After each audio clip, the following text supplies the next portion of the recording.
Tenía 48 años cuando descubrí que mi marido no estaba muerto.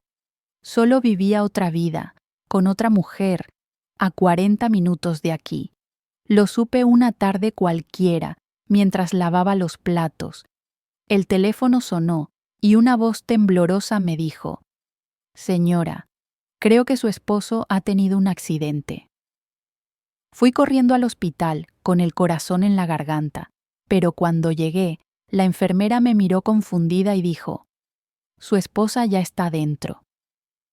En ese momento entendí dos cosas: que nunca conocí al hombre con quien dormí media vida, y que, por primera vez, la historia no iba a romperme, yo la iba a escribir. Pero déjame retroceder, déjame contarte quién era yo antes de ese día, antes de que el suelo se abriera bajo mis pies y me enseñara a volar sin red. Me llamo Marina Soler. Tengo 48 años, aunque a veces siento que tengo 1000 y otras veces ninguno. Viví toda mi vida en este pueblo costero donde el mar huele a sal y a melancolía, donde todos se conocen y nadie se atreve a decir lo que realmente piensa. Fui maestra de música durante 20 años. Enseñaba piano a niños que soñaban con tocar como sus ídolos de la televisión, pero terminaban tocando escalas con los dedos rígidos y la mirada perdida. Yo los entendía. Yo también había dejado de soñar hacía mucho tiempo. Ricardo apareció en mi vida cuando tenía 23 años. Yo tocaba en un bar pequeño los viernes por la noche, canciones tristes de Chabela Vargas y boleros que hacían llorar a las parejas borrachas. Él entró una noche de lluvia, empapado, con ese aire de hombre perdido que a las mujeres nos hace creer que podemos salvarlos. Se sentó en la barra y no apartó los ojos de mí en toda la noche. Cuando terminé de tocar, se acercó y me dijo: «Tocas como si le hablaras a alguien que ya no está». Tenía razón. Le hablaba a mi padre, que había muerto 6 meses antes. Le hablaba a la niña que fui, que soñaba con escenarios grandes y aplausos interminables. Le hablaba a todas las versiones de mí que había ido dejando atrás. Ricardo me invitó un café esa noche. Hablamos hasta el amanecer. Me contó que era arquitecto, que diseñaba casas para gente rica que nunca estaba satisfecha, que soñaba con construir algo que importara. Yo le conté que la música era lo único que me hacía sentir viva, pero que no sabía si era suficiente.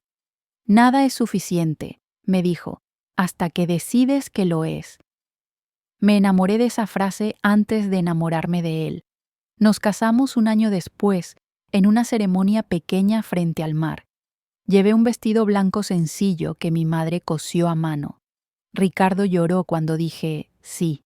Yo también.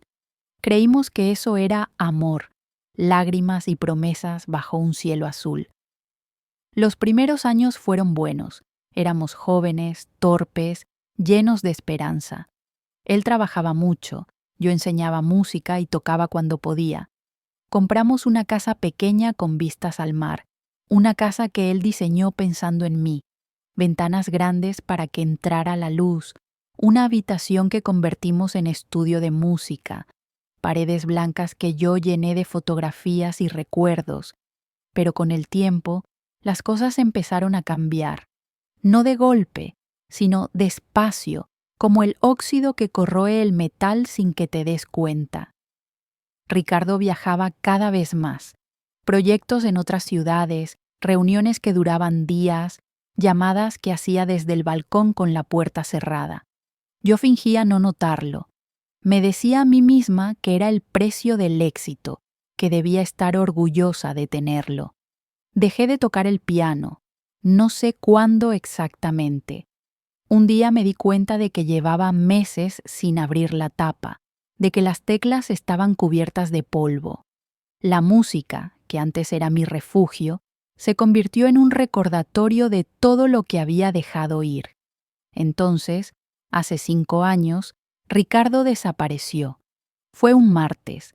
Salió de casa diciendo que tenía una reunión en la ciudad. Vuelvo mañana, me dijo, y me besó en la frente como siempre. Pero no volvió mañana, ni pasado mañana, ni nunca. Al principio pensé que había tenido un accidente. Llamé a hospitales, a la policía, a sus colegas.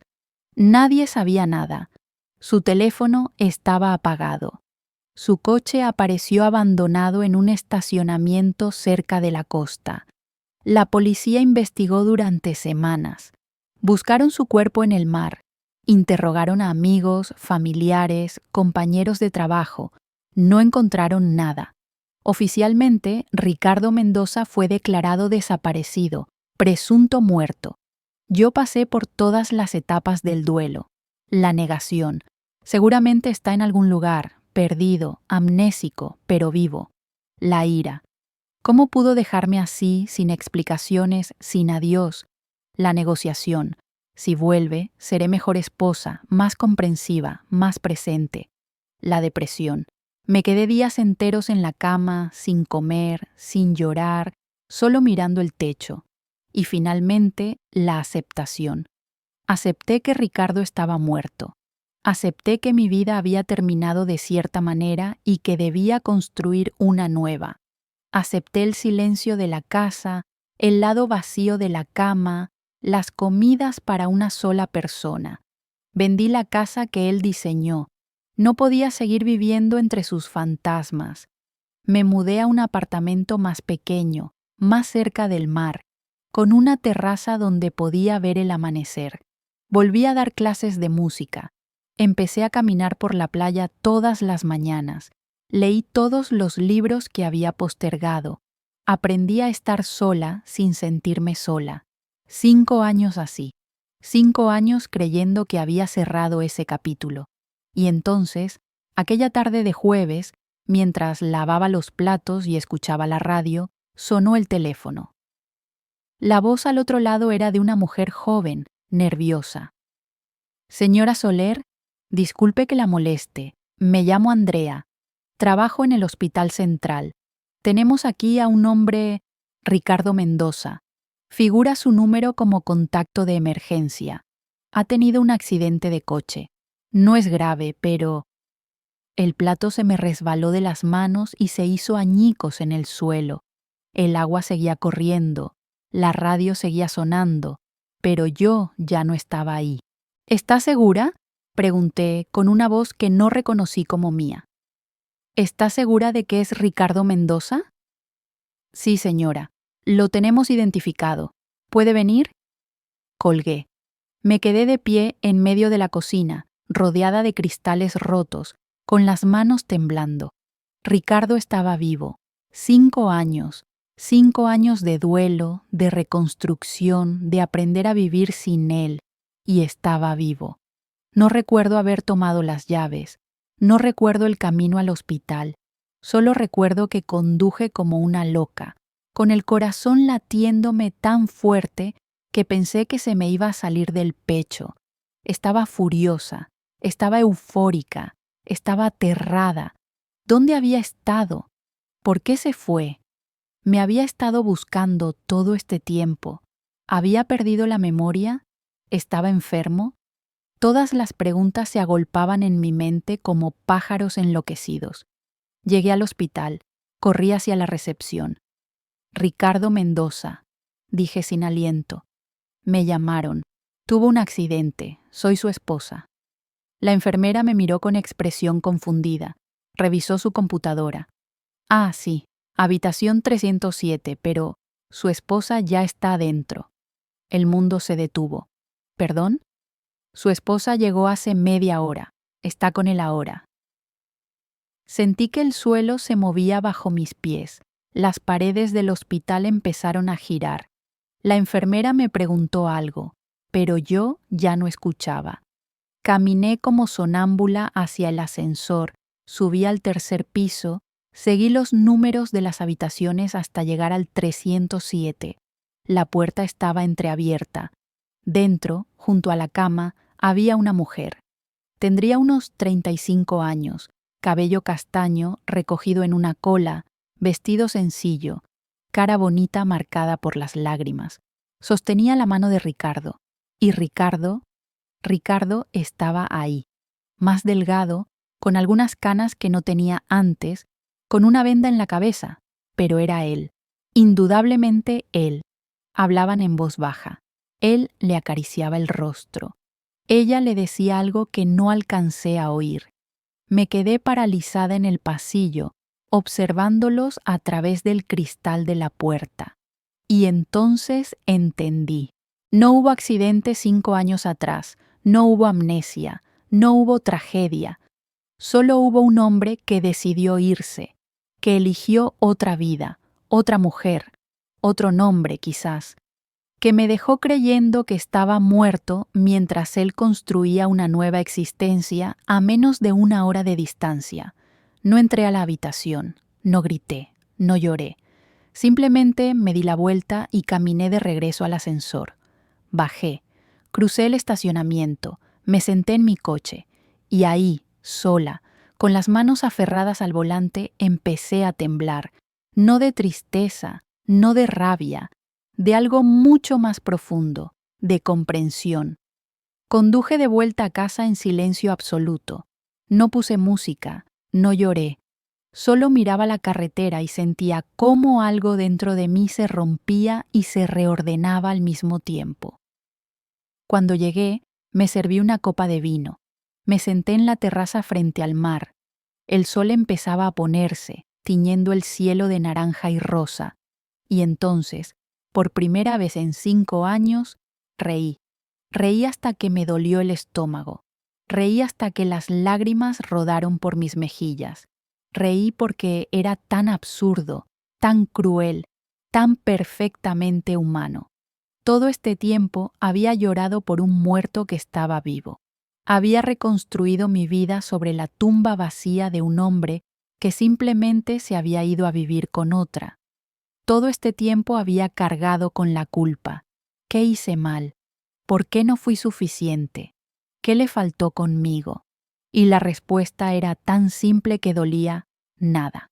No le faltó nada. Solo quiso otra cosa. Esa noche no dormí. Me quedé despierta, mirando el techo, sintiendo cómo cada certeza que había construido durante mi vida se desmoronaba. ¿Quién era yo si no era la viuda de Ricardo Mendoza? ¿Quién era yo si no era la mujer que lo había amado, que lo había esperado, que lo había llorado? A la mañana siguiente me levanté temprano. Me preparé café. Me vestí con cuidado y tomé una decisión. No iba a buscarlo, no iba a confrontarlo, no iba a pedirle explicaciones, porque la verdad es que ya no me importaba. Durante 5 años había vivido para su fantasma, había organizado mi vida alrededor de su ausencia.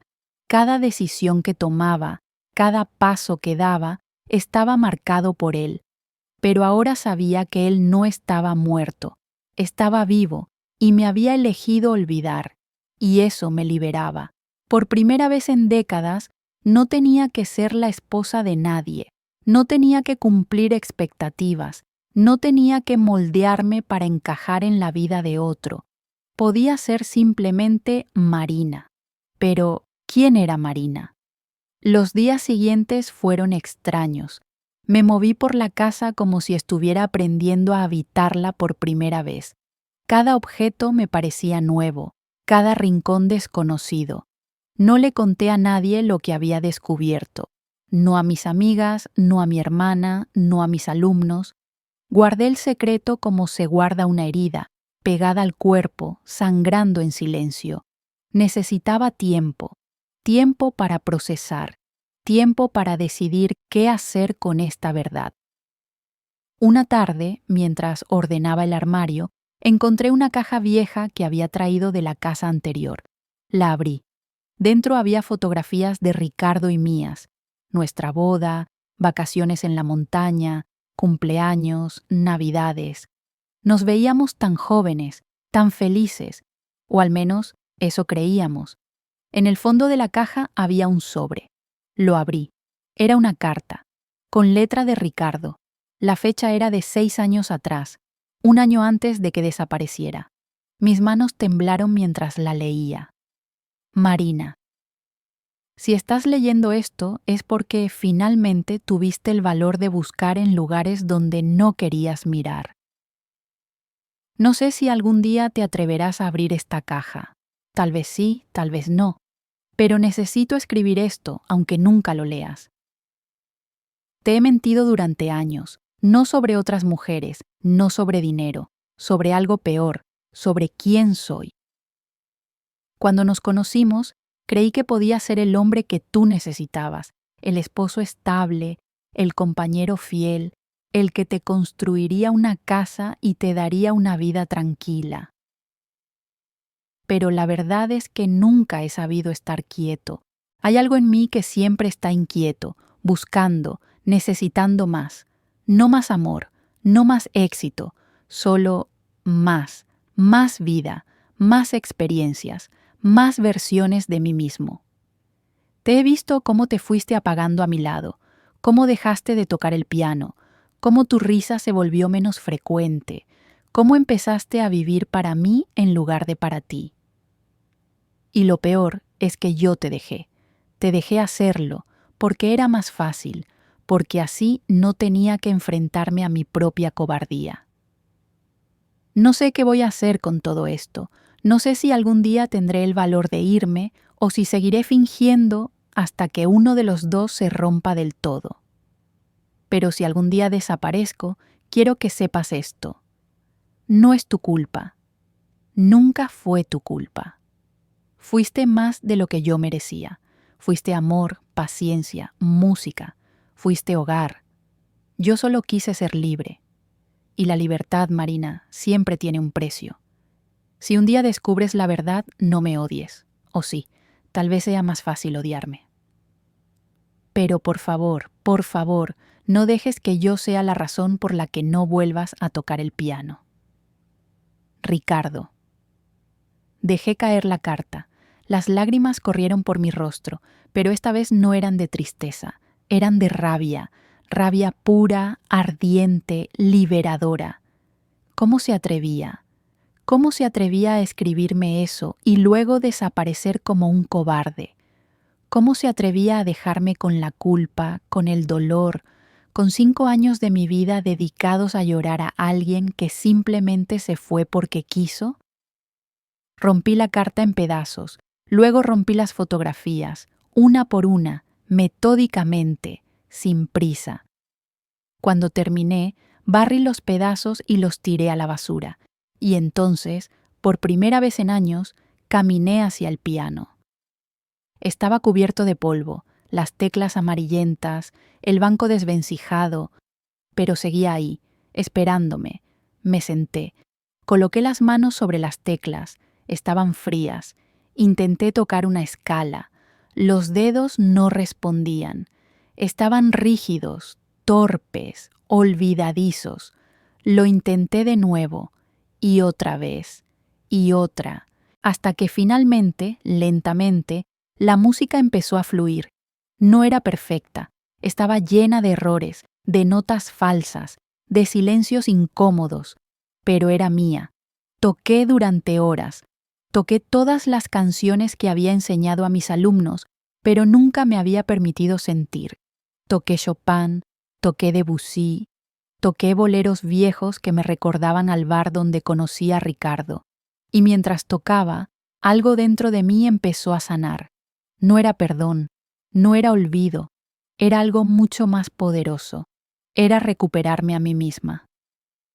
A la mañana siguiente tomé el teléfono y llamé a mi hermana, Lucía. Necesito contarte algo, le dije. Nos vimos en un café cerca del mar. Le conté todo, la llamada del hospital, la otra mujer, la carta, todo. Lucía me escuchó en silencio, con los ojos muy abiertos, la taza de café olvidada entre sus manos. Cuando terminé, exhaló lentamente. Hijo de puta, dijo. Reí. Era exactamente lo que necesitaba oír. ¿Qué vas a hacer?, me preguntó. No lo sé, admití. Parte de mí quiere ir a esa casa, tocar la puerta y gritarle todo lo que me hizo, Otra parte quiere fingir que nunca pasó. Y otra parte, ¿qué? Otra parte está aliviada. Lucía inclinó la cabeza, confundida. Durante 5 años, continué, cargué con el peso de su muerte. Me sentía culpable. Me preguntaba si había algo que pude hacer diferente, si fui una buena esposa, si lo amé suficiente. Y ahora sé que nada de eso importa. Él tomó su decisión, yo no tuve nada que ver. Pero te mintió, Marina. Te dejó creer que estaba muerto. Lo sé, y eso es imperdonable, pero también es liberador, porque ahora sé que no lo perdí. Nunca lo tuve realmente, y eso significa que tampoco tengo que seguir aferrándome a su fantasma. Lucía extendió la mano y tomó la mía. Eres más fuerte de lo que crees, me dijo. No, respondí. Solo estoy cansada de ser débil. Las semanas siguientes fueron de transformación. Empecé a despertar más temprano, salí a correr por la playa, me inscribí en un taller de escritura. Volví a tocar el piano todos los días, no para enseñar, sino para mí. Cambié los muebles de lugar en mi apartamento, pinté las paredes de un azul claro que me recordaba al cielo en verano, compré plantas, llené la casa de vida. Una tarde, mientras buscaba partituras en una tienda de música antigua, encontré un piano vertical hermoso, viejo, de madera oscura, con teclas de marfil desgastadas. El dueño me dijo que llevaba años sin venderse. Nadie quiere pianos viejos, explicó. Todos quieren los digitales, los modernos. Toqué algunas notas. Sonaba profundo, melancólico, perfecto. Me lo quedo, dije. Lo llevaron a mi casa esa misma semana. Lo coloqué frente a la ventana que daba al mar, y cada noche tocaba mientras veía el atardecer. Empecé a compartir videos en internet, solo yo y el piano, tocando frente al mar. No mostraba mi rostro, solo mis manos y el horizonte. La gente empezó a comentar: tu música me hace llorar. Tocas como si le hablaras al océano. Gracias por esto. Nunca respondía, solo seguía tocando, porque no lo hacía por ellos, lo hacía por mí. 3 meses después del descubrimiento, recibí una llamada de un número desconocido. Dudé antes de contestar, pero algo me dijo que lo hiciera. ¿Marina? Era la voz de Ricardo. Se me heló la sangre. ¿Cómo conseguiste mi número?, pregunté con voz fría. Nunca lo borré, respondió. Yo necesito hablar contigo. No tenemos nada de qué hablar. Por favor, solo dame 5 minutos. Te debo una explicación. No me debes nada, Ricardo, ya no. Hubo un silencio largo. Sé que estuviste en el hospital, dijo finalmente. La enfermera me lo contó. Me dijo que una mujer preguntó por mí, que dijo ser mi esposa. Lo supe enseguida. Felicidades. Tienes 2 esposas. Debes sentirte muy orgulloso. Marina. No, lo interrumpí. No voy a hacer esto. No voy a escuchar tus excusas. No voy a darte el perdón que crees que necesitas para dormir tranquilo. Hiciste lo que hiciste. Yo he seguido adelante. Eso es todo. ¿Puedo al menos verte? Una vez, solo una vez. No sé por qué dije que sí. Tal vez porque necesitaba cerrar ese capítulo de verdad. Tal vez porque una parte de mí aún necesitaba mirar a los ojos al hombre que fue mi vida durante tantos años. El sábado, a las 4, en el malecón, dije, y colgué. El sábado amaneció nublado. El mar estaba gris, picado, inquieto. Me vestí con cuidado, no para impresionarlo, para mí. Un vestido azul marino, el pelo suelto, labios rojos. Quería que me viera diferente. Quería que viera a la mujer en la que me había convertido sin él. Llegué al malecón 5 minutos tarde. Él ya estaba ahí, sentado en un banco frente al mar. Se veía mayor, cansado. Las canas ahora dominaban su cabello. Tenía arrugas profundas alrededor de los ojos. Me acerqué despacio. Él levantó la vista y me vio. Se puso de pie. Marina. Ricardo. Nos quedamos de pie, separados por 1 metro que parecía un abismo. Gracias por venir, dijo. No respondí. Solo lo miré, esperando. Él suspiró, pasó una mano por su cabello. No sé por dónde empezar.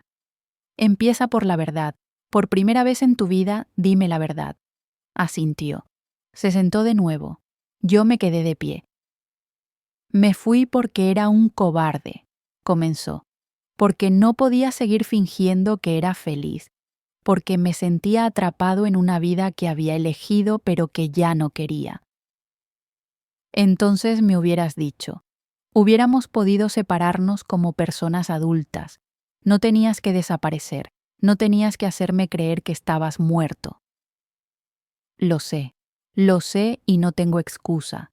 Pensé que sería más fácil así. Pensé que si desaparecía, tú podrías seguir adelante sin cargar con la culpa de nuestro fracaso. ¿La culpa? Repetí, sintiendo la rabia volver. ¿Crees que me hiciste un favor? ¿Crees que fue más fácil pensar que estabas muerto que saber que simplemente no me quisiste más? No fue eso. Te quise, Marina. Te quise mucho. Pero no lo suficiente. Se quedó en silencio, porque era cierto y ambos lo sabíamos. Conocí a Claudia 6 meses antes de irme, continuó. Era una de mis clientas, estaba diseñando su casa, y no sé cómo pasó, pero empezamos a hablar de todo, de la vida, de los sueños, de lo que queríamos ser, y con ella sentía que podía ser otra versión de mí, una versión menos cansada, menos atrapada. Y decidiste que esa versión era más importante que nuestro matrimonio. No fue una decisión racional, fue escapar. Fui un cobarde, desaparecí sin explicaciones porque no tenía el valor de enfrentarte. Abandoné el coche, dejé todo atrás y empecé de nuevo. Cambié de ciudad, de trabajo, de vida. Claudia no sabía nada de ti. Le dije que estaba divorciado. Construimos una vida juntos. ¿Y fuiste feliz? Pregunté, aunque no estaba segura de querer saber la respuesta. Él me miró. Por un tiempo, pero la culpa nunca se fue. Cada día pensaba en ti. Me preguntaba si estarías bien, si me habrías olvidado, si me odiarías si algún día descubrieras la verdad. La respuesta es sí. Te odié, te odio, pero sobre todo, te compadezco. Eso lo sorprendió. ¿Me compadeces? Porque eres un hombre que no sabe estar en su propia piel, que siempre está buscando algo fuera porque no tiene nada dentro. Y eso, Ricardo, es peor que la muerte. Es estar vivo y vacío al mismo tiempo. Sus ojos se llenaron de lágrimas. Tienes razón, susurró. Nos quedamos en silencio, escuchando el sonido de las olas. ¿Qué quieres de mí? Pregunté finalmente. Nada, respondió. Solo quería que supieras la verdad y decirte que lo siento. Sé que no significa nada, sé que no cambia nada, pero lo siento, Marina. Siento todo el dolor que te causé. Lo miré. Este hombre que había sido todo para mí. Este hombre al que había amado, llorado, olvidado y redescubierto. Y sentí nada, ni amor, ni odio, solo una calma profunda. Yo también lo siento, dije. Siento que pasamos tantos años juntos sin conocernos realmente. Siento que construimos una vida sobre mentiras y medias verdades. Siento que ninguno de los dos tuvo el valor de ser honesto. ¿Me perdonas? No, respondí con suavidad. No te perdono, pero te libero y me libero. Ya no quiero cargar con esto. Ya no quiero que mi vida gire alrededor de lo que tú hiciste o dejaste de hacer. Me di la vuelta para irme. Marina, me llamó. Me detuve, pero no me volteé. Eres más fuerte de lo que yo jamás seré. Sonreí, aunque él no pudo verlo. Lo sé. Y me fui. Esa noche me senté frente al piano, las manos sobre las teclas, el mar oscuro frente a mí, y toqué. Toqué todas las notas que había callado durante años. Toqué la rabia, la tristeza, la liberación. Toqué la versión de mí que murió cuando Ricardo se fue. Y toqué la versión que nació cuando descubrí que estaba viva. La música llenó mi apartamento, salió por la ventana, se mezcló con el sonido del mar. Y en ese momento entendí algo fundamental. Nunca perdí a Ricardo. Me perdí a mí misma y ahora, finalmente, me había encontrado. Los meses siguientes fueron de renacimiento. Dejé mi trabajo como maestra de música en la escuela y abrí mi propio estudio, un espacio pequeño cerca del puerto, con paredes pintadas de blanco y ventanas grandes. Coloqué el piano viejo frente a la ventana y ofrecí clases a quien quisiera aprender. Pero no era solo un estudio de música, era un refugio. Venían mujeres de todas las edades. Algunas querían aprender a tocar, otras solo querían hablar, escuchar, ser escuchadas. Una tarde llegó Clara, una mujer de 60 años que nunca había tocado un instrumento.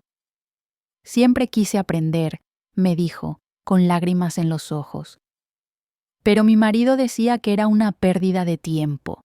Ahora que se murió, decidí que era hora de hacer lo que yo quiero. Le enseñé escalas básicas, le enseñé a leer partituras, pero sobre todo, le enseñé que nunca es tarde para empezar. Vino también Ana, una chica de 27 que acababa de terminar una relación de 10 años. No sé quién soy sin él, me confesó la primera vez que nos vimos. Todo lo que hice durante estos años fue pensando en nosotros. Ahora que se acabó, me siento vacía. La entendía mejor que nadie. Entonces este es el momento perfecto para descubrirlo, le dije, para llenarte de ti misma. Le enseñé a tocar Clair de Lune. Lloraba cada vez que se equivocaba, pero poco a poco las notas empezaron a fluir, y con ellas algo en Ana empezó a sanar. Mi estudio se convirtió en un lugar de encuentro, no solo para aprender música, sino para compartir historias, para sanar juntas, y yo también sanaba, cada día un poco más. Un sábado de primavera, mientras organizaba partituras, entró un hombre al estudio. Tendría unos 50 años, cabello gris, ojos oscuros, sonrisa amable. Llevaba una guitarra en una funda gastada. «Disculpe», dijo, «vi el letrero. ¿Da clases?» «Depende», respondí. «¿Qué quiere aprender?» «A tocar sin miedo», dijo. Me intrigó su respuesta. «Siéntese», le dije. Se llamaba Daniel, era médico. Había tocado guitarra en su juventud, pero lo dejó cuando empezó la carrera. Ahora, después de un divorcio y una crisis de mediana edad, había decidido retomar la música. Mi ex esposa siempre decía que era una pérdida de tiempo, me contó, que debía concentrarme en cosas serias, así que guardé la guitarra en el armario durante 20 años. ¿Y por qué ahora? Porque me di cuenta de que pasé media vida haciendo lo que otros esperaban de mí, y no me queda tanto tiempo para seguir posponiendo lo que yo quiero. Sonreí. Lo entendía perfectamente. Le di clases durante meses. Tocábamos juntos, él con su guitarra, yo con mi piano. Era bueno, tenía talento natural y, más importante, tenía pasión. Pero lo que más me gustaba era hablar con él. Tenía esa rara capacidad de escuchar de verdad, de hacer preguntas que importaban, de mirarme como si lo que decía tuviera peso. Una tarde, después de clase, me invitó a un café. No tiene que ser una cita, aclaró rápidamente. Solo café entre dos personas que están reconstruyéndose. Acepté. Fuimos a un café pequeño frente al mar. Hablamos durante horas, de nuestros matrimonios fallidos, de los sueños que habíamos pospuesto, de lo extraño que era volver a empezar a esta edad. ¿Sabes qué es lo más difícil?, me preguntó. No es empezar de nuevo, es perdonarse por todo el tiempo perdido. No fue tiempo perdido, dije. Fue el camino necesario para llegar aquí. Me miró con una expresión que no supe descifrar. Eres sabia, dijo. No, solo estoy cansada de sufrir. Nos vimos más veces. No era romance, no todavía. Era amistad, complicidad, dos personas que se reconocían en las cicatrices del otro. Daniel empezó a tocar en el estudio los sábados por la tarde. Improvisábamos juntos, música sin estructura, sin expectativas, solo sonidos que fluían libremente. Y en esos momentos sentía algo que no había sentido en años, alegría pura, sin culpa, sin miedo. Una noche, Daniel y yo tocábamos frente al mar. El sol se ponía tiñendo todo de dorado. Terminamos una canción y nos quedamos en silencio, escuchando las olas. ¿Puedo preguntarte algo?, dijo. Claro. ¿Alguna vez has pensado en volver a enamorarte? La pregunta me tomó por sorpresa. No lo sé, respondí honestamente. Durante mucho tiempo creí que ya había tenido mi oportunidad, que el amor era algo que se experimentaba una vez y luego solo quedaban los recuerdos. Pero últimamente pienso que tal vez el amor no es un evento único. Tal vez es algo que va cambiando, transformándose, apareciendo en formas que no esperábamos. Como la música, dijo, como la música. Me miró con esos ojos que parecían ver más allá de las palabras. Me gustas, Marina, dijo simplemente. Me gusta tu música, me gusta tu historia, me gusta cómo has convertido el dolor en algo hermoso.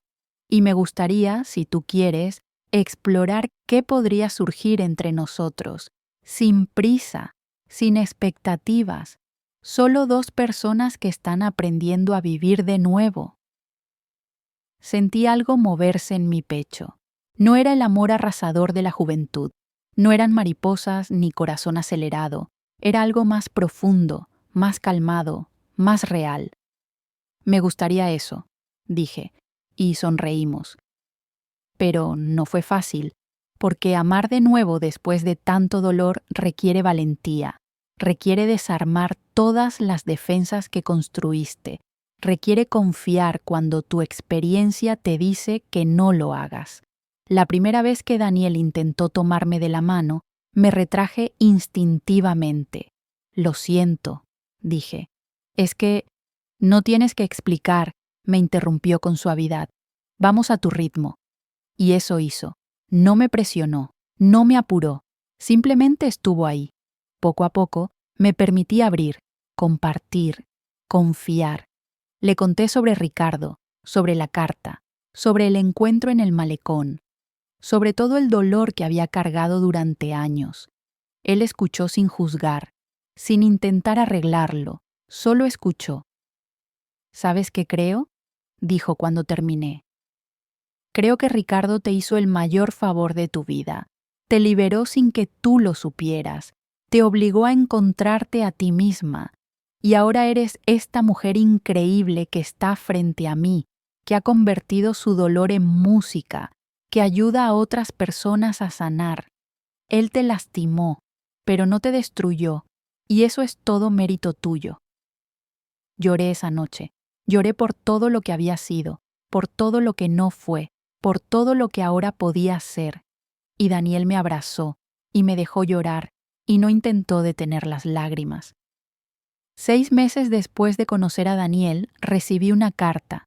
Era de Claudia, la otra esposa de Ricardo. La abrí con manos temblorosas. Estimada Marina, no sé si es apropiado que te escriba, probablemente no lo es, pero después de mucho pensarlo, decidí que merecías saber la verdad completa. Mi nombre es Claudia Herrera. Soy la mujer con la que Ricardo vivió estos últimos 5 años. O mejor dicho, fui. Hace 2 meses, Ricardo y yo nos separamos. No fue por el descubrimiento de que aún estabas casada con él, aunque eso fue parte de ello. Fue porque después del accidente, después de saber que estuviste en el hospital, algo en él cambió. Empezó a hablar de ti constantemente, de lo que tuvieron, de cómo te lastimó, de su culpa. Al principio sentí celos, luego rabia, finalmente comprensión.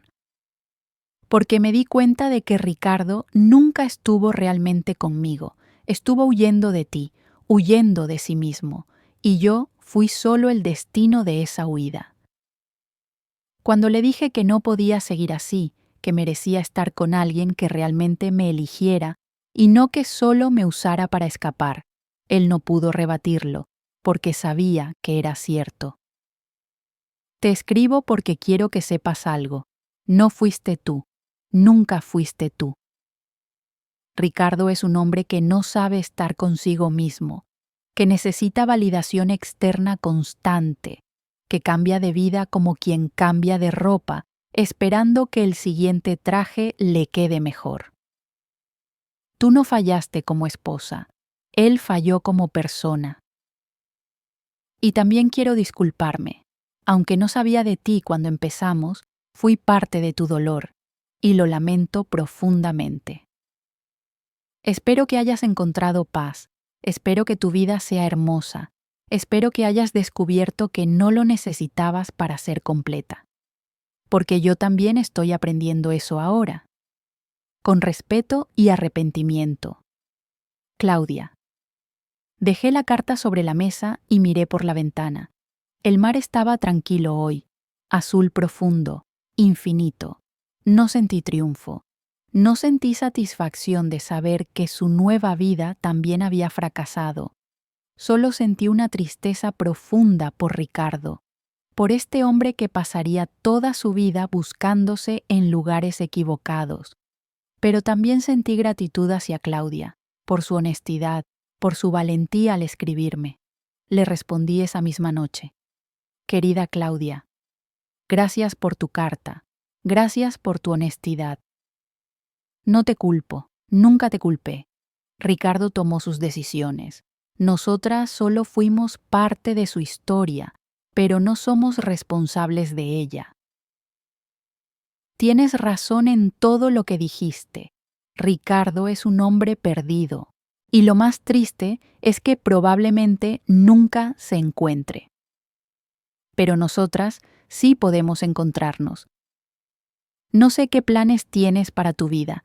No sé si has pensado en qué hacer ahora, pero si alguna vez quieres hablar, si alguna vez necesitas un lugar donde sanar, mi puerta está abierta. Porque al final, somos hermanas en esta extraña historia, y creo que podríamos ayudarnos mutuamente. Te deseo todo lo mejor. Te deseo la paz que yo finalmente he encontrado.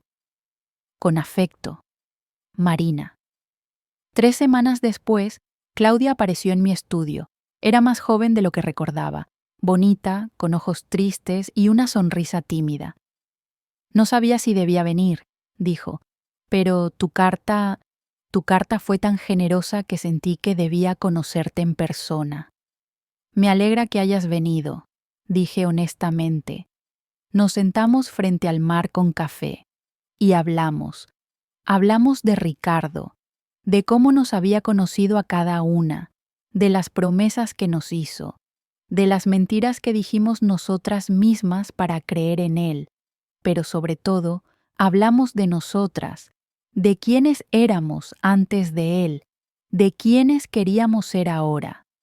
¿Sabes qué es lo más triste?, dijo Claudia, que pasé 5 años construyendo una vida con un fantasma, y ni siquiera me di cuenta hasta que todo se derrumbó. Te entiendo perfectamente, respondí. Yo pasé 25 años haciendo lo mismo. Nos miramos y, sorprendentemente, sonreímos. Somos un par de tontas, dijo. Fuimos, la corregí. Fuimos un par de tontas. Ahora somos 2 mujeres que aprendieron. Claudia empezó a venir al estudio regularmente. Le enseñé a tocar el piano. Ella me enseñó a pintar. Era artista, algo que Ricardo nunca mencionó. Nos hicimos amigas, no por Ricardo, a pesar de Ricardo. Y en esa amistad había algo profundamente sanador. Éramos el espejo la una de la otra, el reflejo de lo que pudo ser y lo que finalmente fue. Un año después del descubrimiento, organicé un concierto en mi estudio. Invité a todas mis alumnas, a mis amigos, a Daniel, a Claudia. Era la primera vez que tocaba públicamente en más de 20 años. Estaba nerviosa. Las manos me temblaban mientras me sentaba frente al piano. Miré al público. Todas esas caras conocidas, todas esas historias entrelazadas con la mía, y empecé a tocar. Toqué una pieza que había compuesto durante estos meses.